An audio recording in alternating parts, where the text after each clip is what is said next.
Assalamualaikum warahmatullahi wabarakatuh. Perkenalkan, nama saya Lemi Cetrito dengan NIM 20321100053. Di sini saya dari kelas agribisnis A. Untuk video kali ini saya akan sedikit menjelaskan tentang mini riset saya, yaitu usaha tani komunitas padi di Kabupaten Mojokerto. Untuk studi kasusnya sendiri, saya mengambil komoditas padi dari Bapak Sarno. Untuk latar belakangnya sendiri, yaitu Kabupaten Mojokerto juga salah satu sentra produksi padi yang memiliki potensi lumayan tinggi, khususnya untuk pengembangan padi di sawah. Sebagai besar mata pencaharian masyarakat di daerah tersebut, yaitu petani. Hasil dari petani itu sendiri biasanya untuk dikonsumsi sebagai bahan pangan. Adapun faktor yang mempengaruhi akan tingkat produksi hasil pertanian tersebut, yaitu luas lahan yang dimiliki oleh petani. Apabila luas lahan yang digunakan untuk bercocok tanam itu luas, maka hasil pertanian yang diperoleh petani akan lebih banyak. Jumlah tenaga kerja juga berpengaruh terhadap tingkat produksi yang dihasilkan. Untuk tujuan sendiri dari riset saya, yaitu yang pertama, untuk mengetahui aspek finansial usaha tani milik Bapak Sarno. Yang kedua, untuk mengetahui sumber pembiayaan usaha tani milik Bapak Sarno. Dan yang terakhir, untuk mengetahui bentuk kemitraan yang cocok untuk usaha tani milik Bapak Sarno. Selanjutnya yaitu pada aspek non finansial. Di sini saya sudah menentukan yang pertama. Ini hasil dari wawancara saya kepada Bapak Sarno. Yang pertama yaitu luas lahan Bapak Sarno itu sendiri sebesar seluas 3.000 meter kubik. Yang kedua yaitu status kepemilikan.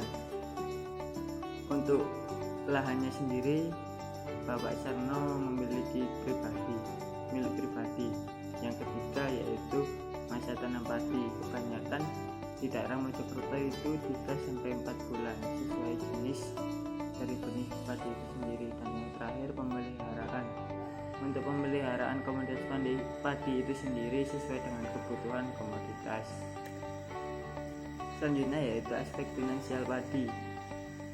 Yang pertama yaitu biaya variabel.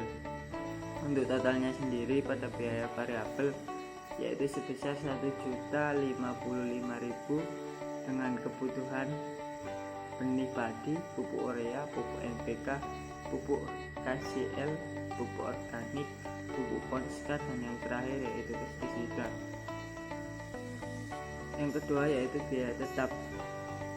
Untuk total biaya tetap itu sendiri yaitu sebesar 1.082.000 dengan kebutuhan yang pertama yaitu spray, cangkul, sabit, sarung sak, karung, dan tali rafia. Didapatkan total penyusutan pada biaya total sebesar 492.000. Untuk tenaga kerja sendiri, untuk upah tenaga kerja didapatkan sebesar 1.110.000 dengan kegiatan pengolahan lahan, penanaman, penyulaman, dan yang terakhir yaitu pemanenan. Selanjutnya yaitu biaya total. Untuk biaya totalnya sendiri yaitu dengan jumlah 2.657.000. Untuk penerimaannya yaitu dihasilkan dari hasil produksi dikali dengan harga panen. Jumlahnya yaitu 7.500.000. Untuk pendapatannya yaitu dihasilkan dari penerimaan dikurangi biaya total dengan hasil 4.843.000. Untuk RC rasio itu bisa didapatkan dengan jumlah penerimaan dibagi total biaya, yaitu dengan jumlah 2,8. Untuk BEP harga didapatkan dari total biaya dibagi jumlah total produksi, yaitu menghasilkan nilai 771. Untuk BEP produksi dihasilkan dari total biaya dibagi harga jual dengan nilai sama dengan 531,4. Untuk BIP penerimaan yaitu dihasilkan dari biaya tetap dibagi 1 dikurangi biaya variabel dibagi total pendapatan. Untuk hasilnya sendiri yaitu 2460. Untuk payback periode dihasilkan dari investasi dibagi pendapatan. Untuk jumlahnya sendiri yaitu 0,16 tahun. Selanjutnya yaitu sumber pembiayaan. Untuk sumber pembiayaan usaha tani milik Bapak Sarno itu sendiri berasal dari modal sendiri atau modal pribadi. Dikarenakan dirasa untuk modal usaha tani ini cukup bagi Bapak Sarno. Asuransi pemerintahan desa tersebut sudah ada asuransi dan yang berjalan kurang lebih 5 tahunan, sehingga para petani sangat terbantu adanya asuransi tersebut. Sebelum adanya asuransi, pada petani yang gagal panen risau karena tidak balik modal atau mengalami kerugian. Selanjutnya yaitu kemitraan. Usaha tani milik Bapak Sarno belum melakukan kemitraan dengan pihak manapun.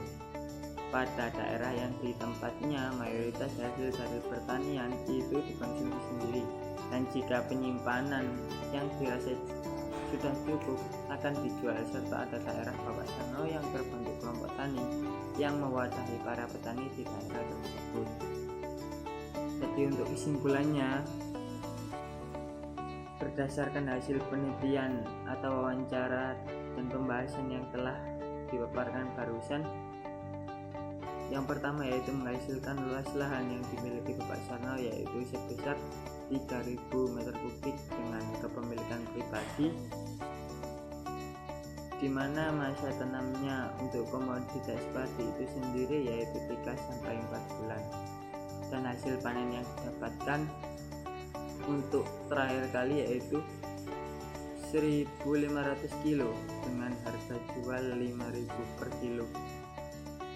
Untuk hasil pendapatannya menunjukkan bahwa keuntungan total dari usaha tani milik Bapak Sukardi dalam satu periode tanam yakni sebesar 4.843 dengan RC rasio 2,8, yang dimana angka tersebut lebih besar dari 1, sehingga usaha tani milik Bapak Sukarno ini layak untuk dijalankan. Cukup itu saja yang dapat saya sampaikan, kurang lebihnya saya mohon maaf. Assalamualaikum warahmatullahi wabarakatuh.